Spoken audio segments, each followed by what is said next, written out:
Dizem que nenhum homem sobreviveu à travessia do sertão seco, até Zé do Couro aparecer. No coração do Nordeste, onde o sol castiga a terra e a esperança seca junto com o chão, nasceu um homem que se recusou a aceitar o impossível. O sol ardia como uma fornalha, o chão rachava como se gritasse de dor, o gado morria. E o povo rezava. Entre todos havia um vaqueiro diferente. Chamavam-no de Zé do Couro, porque a roupa de couro que usava parecia parte do corpo. Dizia-se que nenhum espinho o feria, e nenhum medo o fazia parar. Quando a seca levou o último bezerro, Zé olhou para o céu rachado e prometeu: se for da vontade de Deus, eu trago a água de volta, nem que precise enfrentar o inferno. O povo riu. Chamaram-no de louco, mas Zé não era homem de palavras vazias. Ele acreditava que a fé de um só podia mover montanhas, ou até abrir fontes. Naquela vila havia um homem poderoso, o Coronel Batista, dono das terras, do gado e da água. Seu poço era o único que restava. Zé foi até ele, chapéu na mão, e disse: Coronel, a água não é sua, é de Deus e do povo. Foi expulso a chicote, sob o riso dos capangas, mas enquanto o couro doía, o coração do vaqueiro só endurecia mais. No outro dia, ao nascer do sol, Zé montou no cavalo e partiu. Deixou para trás a vila, o medo e a seca. Buscava a fonte do velho Chico, uma nascente mítica que, diziam, só o justo poderia encontrar. Levava apenas o cavalo, um cantil vazio e a fé. Cada passo era um desafio, cada miragem, uma tentação. No meio do nada, Zé encontrou um velho cego, sentado à sombra de uma árvore seca. O homem parecia esperar por ele.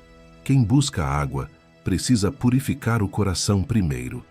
O velho lhe deu uma cabaça e disse apenas: quando o desespero vier, abra-a. E desapareceu, como poeira ao vento. Naquele dia, o sertão parecia testar a coragem do vaqueiro.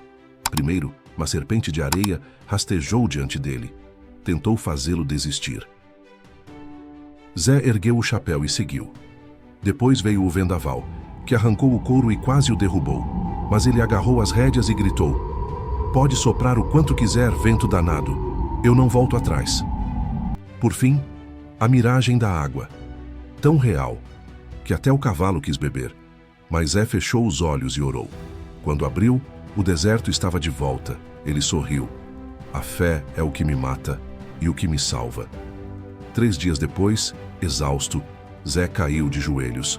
O sol parecia zombar dele. Então, ele lembrou da cabaça.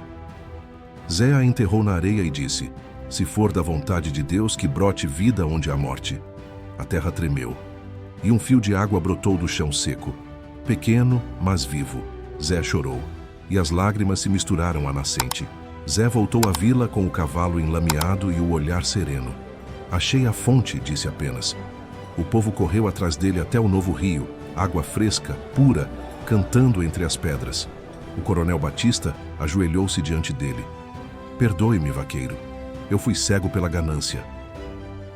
Zé colocou a mão em seu ombro e respondeu: a água é do povo, coronel, que assim seja. Com a missão cumprida, Zé montou no cavalo e seguiu rumo ao horizonte. O povo tentou chamá-lo, mas ele apenas acenou. Dizem que nunca mais o viram. Alguns acreditam que ele virou o guardião das nascentes, outros que se tornou parte do vento. Até hoje, nas noites quentes de seca, há quem diga que escuta o tropel de um cavalo cortando o vento. E quando o sol volta a brilhar no dia seguinte, há sempre um fio de água novo nascendo do chão. Zé do Couro, o vaqueiro que desafiou o sol. Gostou da história? Então se inscreva no canal, ative o sininho e compartilhe esta lenda nordestina com quem acredita na força da fé e da coragem. Até a próxima história dos nossos heróis nordestinos.